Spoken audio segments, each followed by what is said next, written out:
Hello and welcome to another edition of the HHC Sports Weekly. I'm Justin Soakland and this is our Christmas special.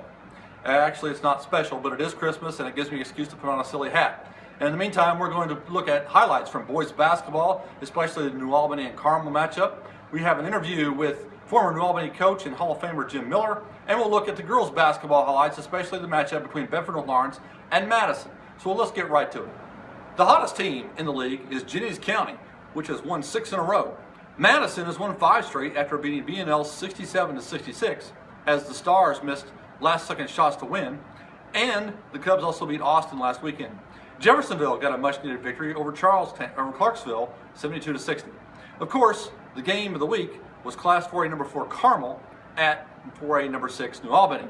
The Greyhounds prevailed 38-37 in an offensive battle, as Keegan Culp, an Air Force recruit, scored 17 points. Here's a closer look at the Carmel-New Albany battle. We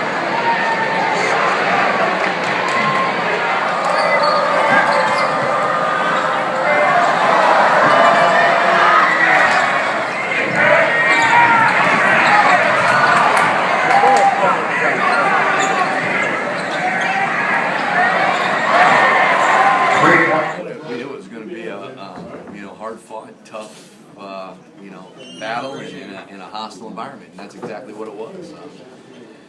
They're very good. They're extremely well coached, and they got a lot of weapons offensively. And it was going to be a real challenge for us defensively. I thought we really guarded well tonight, and we didn't give them a lot easy. We limited their transition, kept them out of the lane, and for the most part, kept them off the free throw line and didn't give them offensive rebounds. And those are a lot of things that they do well.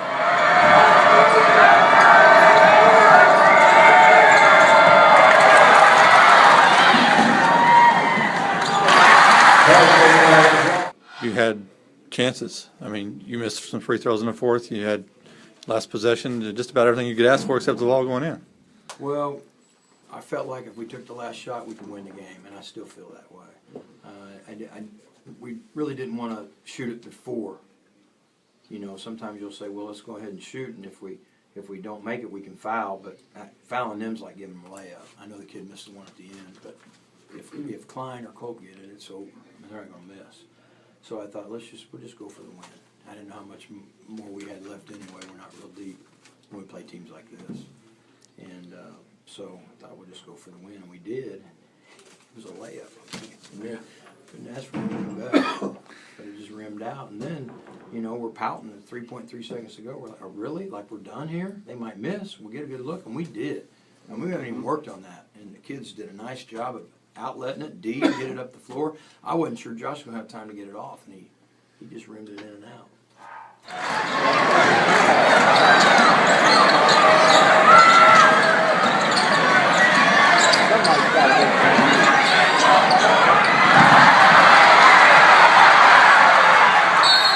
In girls basketball, New Albany has been on a roll.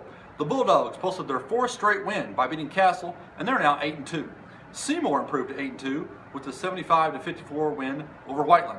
The big game in the conference last week was Class 4A number 1 Bedford North Lawrence at 3A number 11 Madison. The Stars prevailed 57-37 to extend their HHC winning streak to 27 games.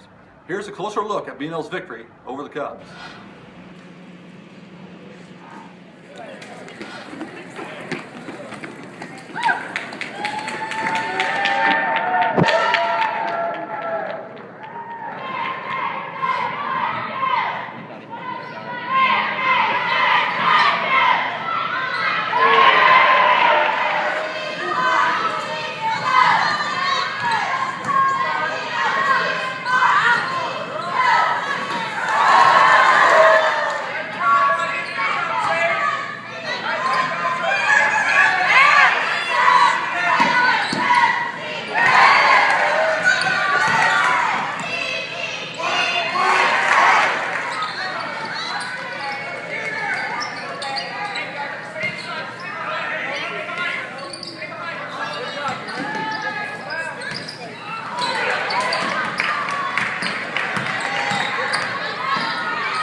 every game I go into, I want to get plenty of rebounds for the team and everything. I thought I came in and was a beast on the board. So. Now, when's the last time you had more rebounds than your opposition did, though?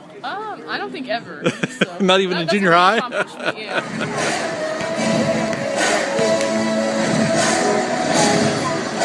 Oh, there's no question. I mean, that team is, and it's not just the big kids inside, and they're without Bailey, so that's an awesome team, and you know, they're going to be. I was proud of the effort our kids gave, and even down 20, they played as hard as they could, played their hearts out, and I was pretty proud of the effort and the focus we came in and how we executed our game plan. That's what we thought we needed to do to defend them, and I still think that's what we needed to do. We just needed to score a little bit on the other end. Well, that was my next question was, you got within one possession in the second quarter and were within range at halftime, and then you went, I think, about 7 minutes without scoring in the third. Tough to do that and play with them. Well, yeah, they're a great defensive team. I mean, they've got great offensive, but they've got great defensive skills as well. And we did our best. Olivia had 15 points. They made her work for it. I mean, obviously she knew going in what she was up against, but she played pretty well. Yeah, that's not how she plays every time. She gives it everything she has every game, and we talked about how we felt like we needed to take the ball to the basket. That was one thing the scouting report showed. We could drive on them, and she was certainly trying to execute the game plan there, knowing full well that she was probably going to get beat up when she took it in there, but she's a team player, and she's going to do that. And sometimes they forget that teams are really, really, really focused on us. And when you come to an environment like Madison anywhere, where it's already a tough place to play, I think it makes it double. But I thought Madison played well. I thought we made some adjustments and played better defense in the second half. I think Jenna and Dom, they're the type of kids that even they may struggle a little while in the game. They're eventually going to get some stuff done for you. So I think that inside we really control the basketball as far as coming off the rim, which always helps when you can do that. Yeah, well, when you got one girl that gets 20 rebounds and she got rebounds the other team, that's one way to do it. Yeah, she's been a tiger on the boards, and that really helped. And I think I switched her to Olivia in the second half to defend her and maybe try to get Dom a little break because Dom was struggling shooting the basketball. And I think it helped Dom get her legs back underneath of her and she started making some shots.